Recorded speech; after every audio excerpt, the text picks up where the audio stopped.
Karma doesn't begin in this lifetime, a truth few dare to see. I want you to pause for a moment and breathe. Because if you're reading this, it's very likely that a silent but agonizing question has arisen in your mind. Why is my child suffering so much? What did I do wrong? Am I unintentionally passing something on to my child? According to the teachings of Paramahansa Yogananda, karma is not a punishment, and even less so a divine retribution.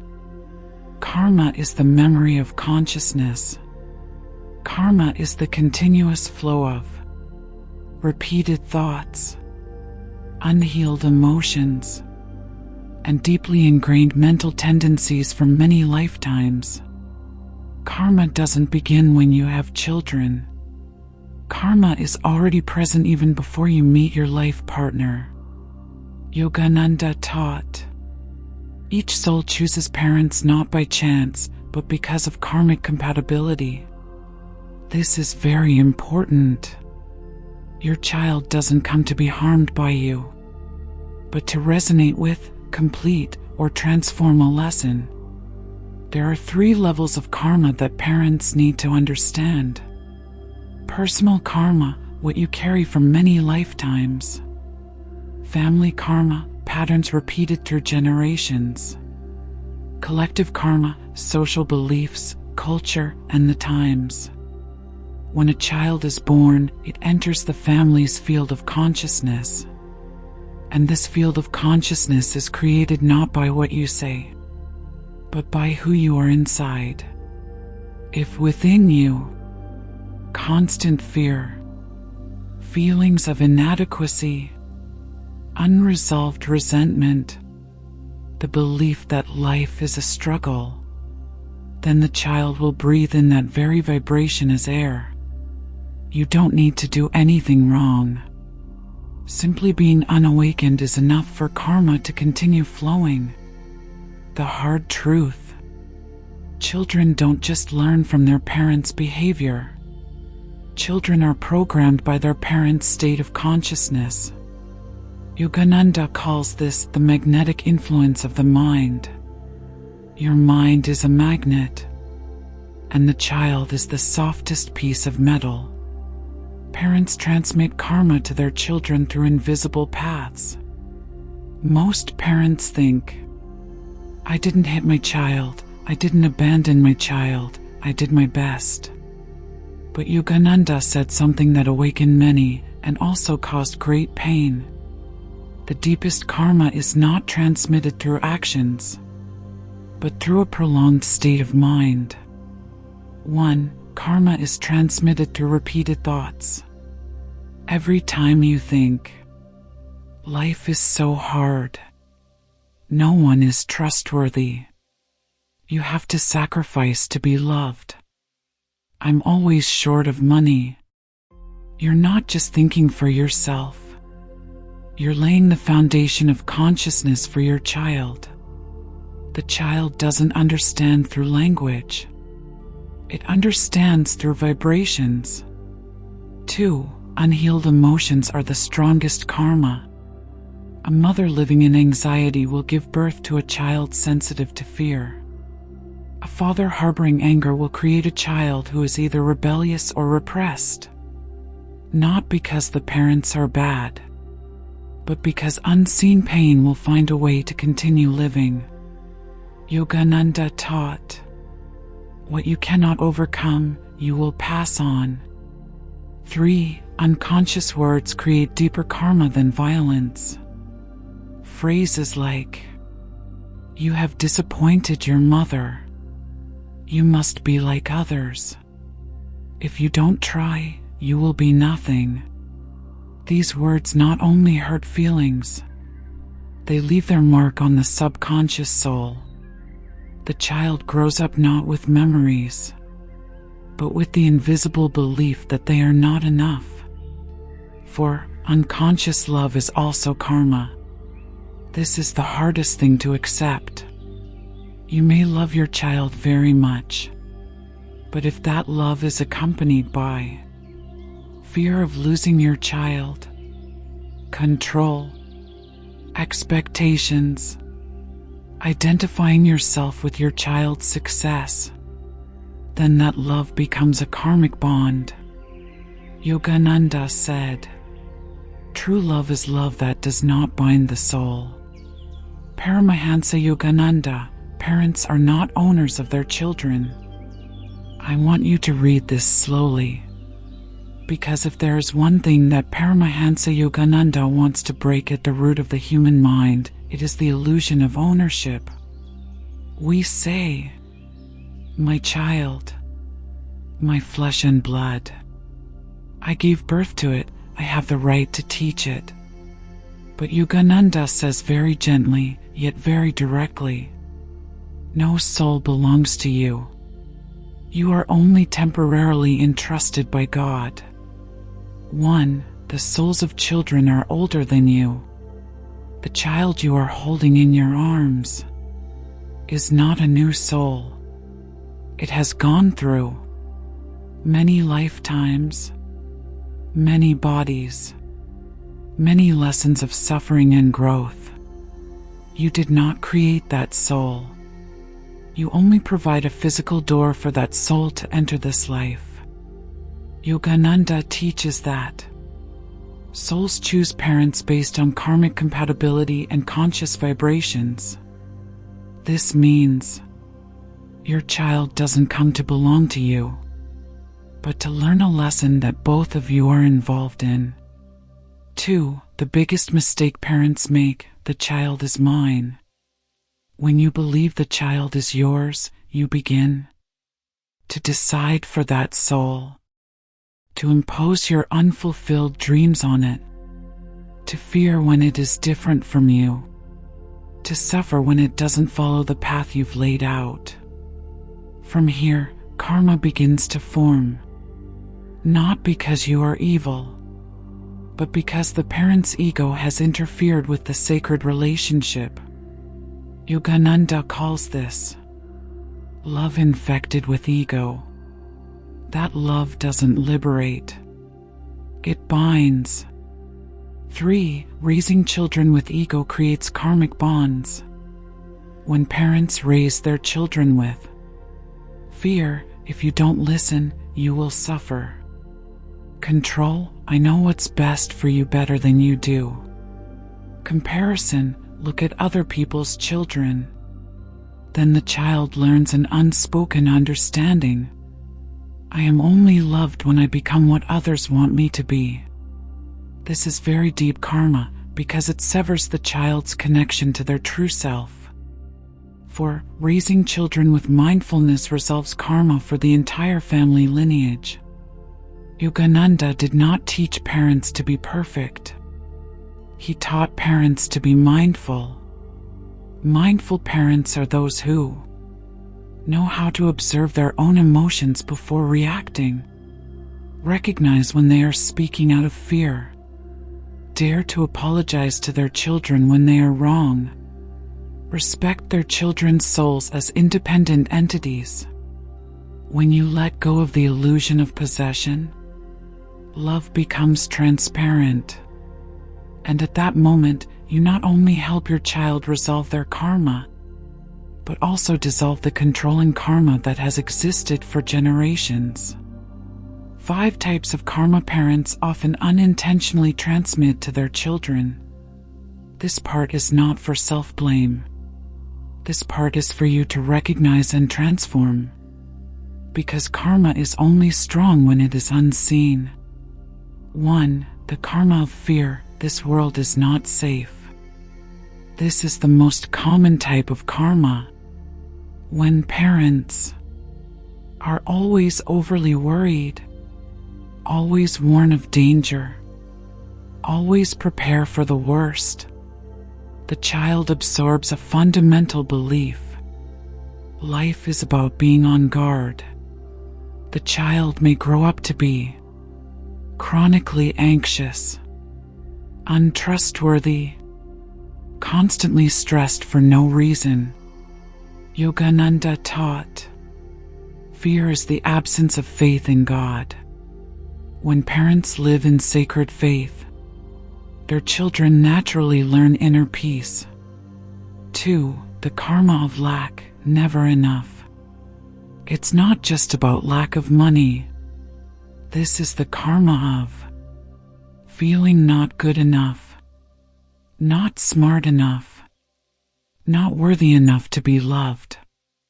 Parents may pass on this karma with very familiar phrases. Life is hard.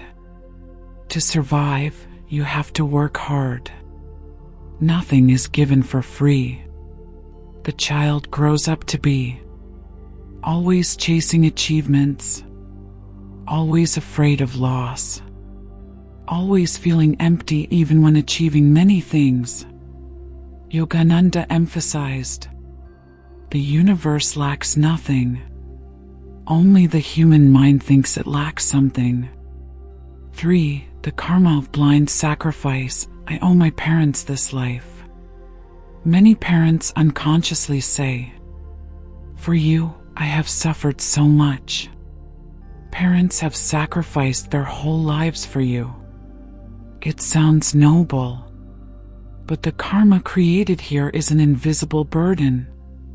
The child grows up feeling, having to live their parents' lives, not daring to be happy if their parents are still suffering, always carrying a sense of guilt for choosing themselves. Yogananda taught, true love never demands repayment. For the karma of control, you are not allowed to be yourself. Control can be very subtle, choosing everything for your child for their own good, not allowing them to experience mistakes, deciding for their soul their path in life. The result is, the child either rebels or is obedient but disconnected from themselves. Both are karma. Yogananda said, the soul only matures through freedom and experience.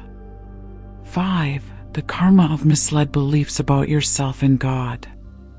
When parents live detached from spirituality, only believe in material things, or believe in God as a punishing being, the child grows up detached from inner resources, unable to turn inward, seeking value externally.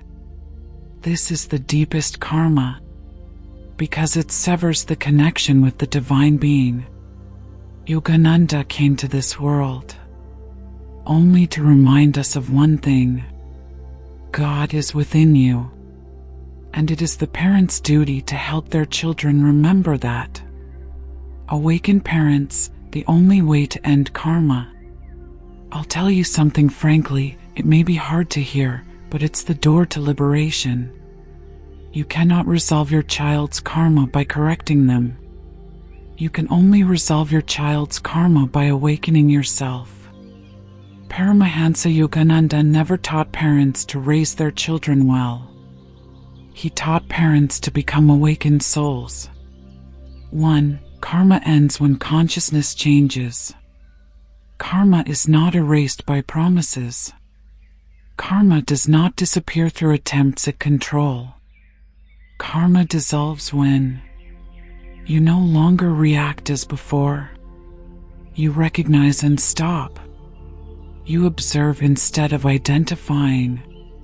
When a familiar situation occurs, but you no longer react in the old way, the karmic stream is cut. And when you cut the karma within yourself, your children will have nothing left to receive. 2. Healing yourself is the highest act of love. Many parents think that loving their children means worrying about their children's future, preparing everything for them, sacrificing themselves. But Yogananda said, no one can give what they do not possess. If inside you is stress, is fear, is a lack of peace, then no matter how much you love your children, you are still transmitting that state. Healing yourself is not selfish. It is a spiritual responsibility. 3. Live like a yogi in everyday life. A yogi is not someone who hides from life. A yogi is someone who lives in the world but is not controlled by the world. As mindful parents, you eat with gratitude, speak with mindfulness, react with observation, remain silent when the mind is in turmoil. The child doesn't need you to lecture. It automatically adjusts to your frequency. Yogananda calls this education through presence. 4. Observe the mind before correcting your child. Every time you want to scold your child, ask, is this your child's fear or mine?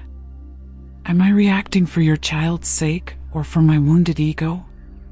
The moment you see yourself, you have broken a karmic chain. Your child doesn't need perfect parents. It needs parents who are honest with their inner selves. 5. Be a vibrating example, not a controller. You cannot teach your child peace if you are always in a hurry. You cannot teach your child trust if you live in anxiety. You cannot teach your children to love if you have never loved yourself. When you live slower, deeper, more authentically, you are silently telling your children, you are allowed to be yourself. And that is the deepest form of karmic liberation. Meditation and consciousness, tools for karmic resolution in children. If you ask me, what does Yogananda consider the shortest path to karmic liberation? I would answer without hesitation. Meditation. Not meditation for relaxation, but meditation to change the field of consciousness. 1. Meditation is not a ritual. Meditation is the purification of karma. Each karma is a vibrational imprint in the subconscious. Meditation is the light shining into those unconscious areas. When you meditate, old patterns dissolve. Automatic reactions lose their power. The mind becomes clear. Yogananda taught, meditation burns away the seeds of karma before they can sprout. 2. When parents meditate, the family energy field changes. You don't need to force your children to meditate. You just need to meditate. When you sit still in silence, your breathing changes. Your brainwaves calm down. Your heart opens up. The child senses this, even before they understand it intellectually. Many families change not because they teach their children better, but because the parents begin to turn inward. 3. Pray correctly according to Yogananda. Yogananda doesn't teach prayer to ask for things. He teaches prayer to connect.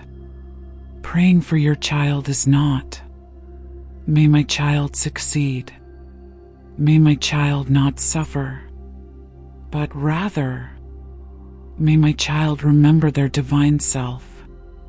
When you pray in a state of union, you are sending your child the light of consciousness, not making a wish. 4. Sow the seed of enlightenment in the child's soul. Every moment of your awareness is a seed sown into your child's field of consciousness. You don't need to say much about God. Just live honestly, live compassionately, live consciously. Yogananda believed that an awakened soul can awaken many other souls without words. 5. When you return to the God within, your child will also find their way back. Finally, I want to tell you this. Children don't need you to lead them. It requires you not to lose your way.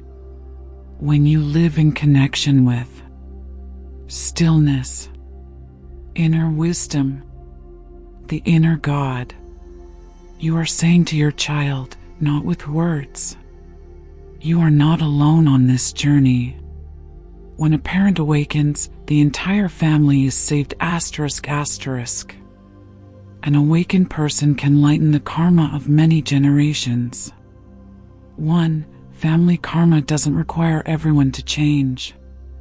You don't need to convince your grandparents, change your spouse, fix the entire family lineage. Just one person needs to stop reacting according to old patterns. When you stop harboring resentment, stop repeating blind sacrifice, stop instilling fear in your children, the karmic cycle is stopped at you. 2. Children come to awaken their parents. Many children are difficult to raise, are sensitive, are strongly rebellious, not to cause suffering to their parents, but to force their parents to look at themselves. Yogananda called these spirits mirror bearers. They come to illuminate the unconscious parts of the family. When you awaken, you realize you are not the problem. You are the message. 3. The family is the strongest spiritual practice ground. You don't need to leave your family to practice. The family is the most difficult and also the most sacred spiritual practice ground. Every time you choose silence instead of reaction, you choose understanding instead of control, you choose love instead of judgment, you are practicing in the midst of life, and karma dissolves in those very ordinary moments. For awakened love is the shortest path to liberation.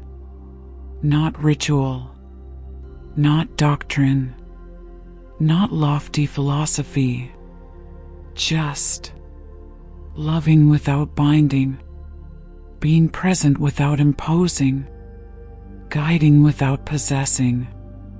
Yogananda taught, love is the highest expression of wisdom. When you love your children with wisdom, you are loving your entire family. Namaste.